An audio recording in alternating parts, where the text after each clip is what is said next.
Good morning students, मैं आपकी मीनू दी। आज मैं आपको 10th क्लास के साइंस का टॉपिक श्वसन प्रक्रिया करवाने जा रही हूं, जिसमें मैं आपको बताऊंगी श्वसन किसे कहते हैं, वायवीय श्वसन और अवायवीय श्वसन, तथा पौधों में श्वसन किस प्रकार होता है तथा स्थलीय जंतुओं में, और उसके बाद मैं मछली में श्वसन के बारे में बताऊंगी। उम्मीद करती हूँ कि आप मेरा ये वीडियो अंत तक देखेंगे और मेरे चैनल को लाइक और सब्सक्राइब भी ज़रूर करेंगे और अपने कमेंट्स भी ज़रूर देंगे। श्वसन, इस वीडियो का मेरा टॉपिक है श्वसन। सबसे पहले मैं आपको बताऊंगी कि श्वसन कहते किसे हैं। श्वसन वह प्रक्रिया है जिसके द्वारा सजीव भोजन से ऊर्जा प्राप्त करते हैं, उसे श्वसन कहा जाता है। श्वसन जैसे सांस लेना, गैसीय विनिमय यानी गैसों का आदान विनिमय का मतलब क्या होता है कि हम अंदर क्या लेते हैं, ऑक्सीजन और कार्बन डाइऑक्साइड बाहर छोड़ते हैं। वायुमंडल से ऑक्सीजन का सेवन करना और कार्बन डाइऑक्साइड का उत्सर्जन करना सांस लेना कहलाना है। फिर है कोशिकीय श्वसन। कोशिका के अंदर ऊर्जा उत्पादन के लिए भोजन का जो विखंडन किया जाता है जिस प्रक्रम के द्वारा, उसे कोशिकीय श्वसन कहते हैं। श्वसन दो प्रकार का होता है, वायवीय श्वसन और अवायवीय श्वसन। सबसे पहले मैं आपको बताऊंगी वायवीय श्वसन किसे कहते हैं। वायवीय श्वसन ये ऑक्सीजन की उपस्थिति में होता है, ये माइटोकॉन्ड्रिया में होता है और अंतिम उत्पाद इसका CO2 और जल है। ये इसके द्वारा ग्लूकोज का पूर्ण उपचयन हो जाता है। CO2 बनता है जल और ऊर्जा मुक्त होती है। इसके अतिरिक्त अधिक ऊर्जा इसमें उत्पन्न होती है। ग्लूकोज का एक अणु लगभग 36 ATP के तुल्य ऊर्जा मोचित करता है, निकलती है, उसे वायवीय श्वसन कहते हैं। अब इसके बाद है अवायवीय श्वसन। अवायवीय श्वसन, जैसे वायवीय श्वसन ऑक्सीजन की उपस्थिति में होता है, लेकिन अवायवीय श्वसन ऑक्सीजन की अनुपस्थिति में होता है, यानी इसमें ऑक्सीजन की जरूरत नहीं होती है। ये कोशिका द्रव्य और विशेषकर यीस्ट कोशिकाओं में होता है। किसमें होता है? यीस्ट कोशिकाओं में होता है। इसका अंतिम उत्पाद क्या बनता है? ग्लूकोज या लैक्टिक अम्ल बनता है। इसमें ग्लूकोज का पूर्ण उपचयन हो जाता है, जिसमें एथेनॉल, लैक्टिक अम्ल या CO2 और ऊर्जा मुक्त होती है। वायवीय श्वसन में अधिक ऊर्जा उत्पन्न होती है, लेकिन अवायवीय श्वसन में कम ऊर्जा उत्पन्न होती है।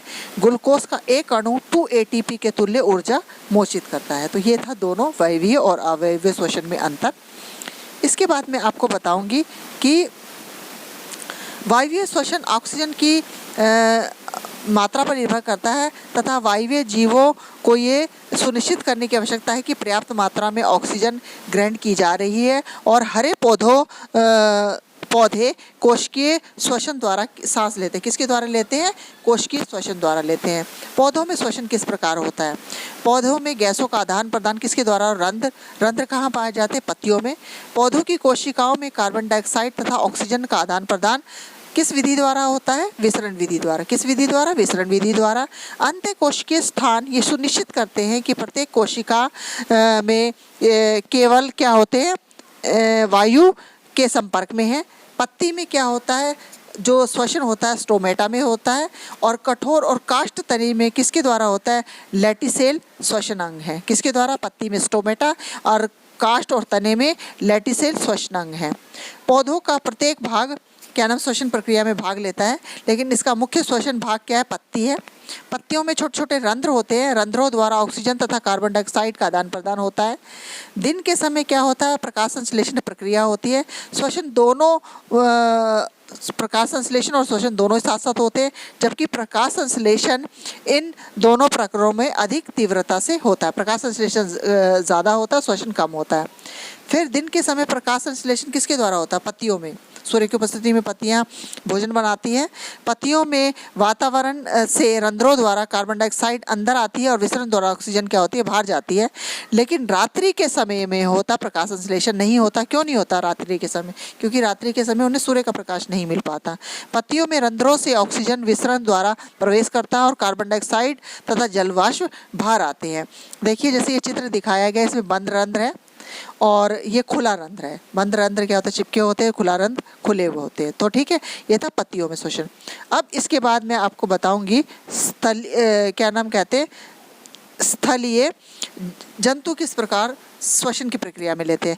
देखिए जैसे आपको पता है स्थलीय जीव कहाँ रहते हैं, स्थल पर रहते हैं और स्थल पे ऑक्सीजन की मात्रा बहुत ज़्यादा मात्रा में होती है, इसलिए वो ऑक्सीजन क्या लेते हैं, आराम से लेते हैं धीरे धीरे। परंतु जलीय जंतु होता है वो ऑक्सीजन जो लेते हैं वो जल में घुली हुई ऑक्सीजन का प्रयोग लेते हैं, तो इसलिए वो क्या कहते हैं बहुत क्या नाम कहते हैं बहुत जल्दी से लेते हैं। वायु में ऑक्सीजन की मात्रा ज़्यादा होती है और जल में कम होती है ऑक्सीजन की मात्रा।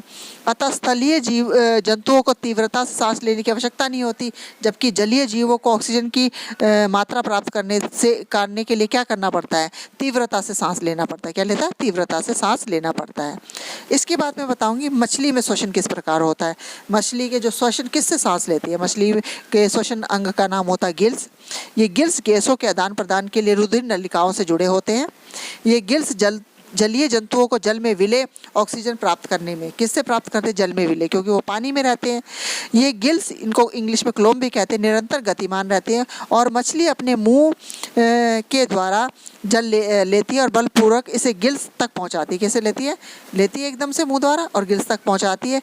जैसे ही जल गिल्स की पतली कोशिका के संपर्क में आता है तो विलय ऑक्सीजन रुधिर नलिकाओं में चली जाती है और मछली के शरीर के विभिन्न कोशिकाओं तथा उत्तक तक पहुंचती है।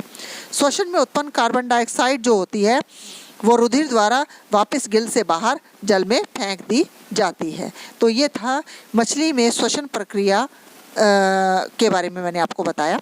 अब इसके बाद मैं बताऊंगी श्वसन सतह के लक्षण क्या होने चाहिए। देखो श्वसन जहाँ से लेते हैं वो पतली होनी चाहिए और श्वसनीय गैसों के लिए पारगम्य होनी चाहिए, आसानी से आदान प्रदान हो सके। ये जल या श्लेष्म द्वारा नम होनी चाहिए। इसकी स्थायी क्षेत्रफल क्या होना था, बहुत ज़्यादा होना चाहिए। यह परोक्ष या अपरोक्ष रूप से वायु या जल के संपर्क में रहना चाहिए। तो ये था मेरा श्वसन प्रक्रिया के बारे में आपको बताना। आपको ये वीडियो कैसे लगी, आप अपने विचार कमेंट बॉक्स में ज़रूर लिखना। धन्यवाद।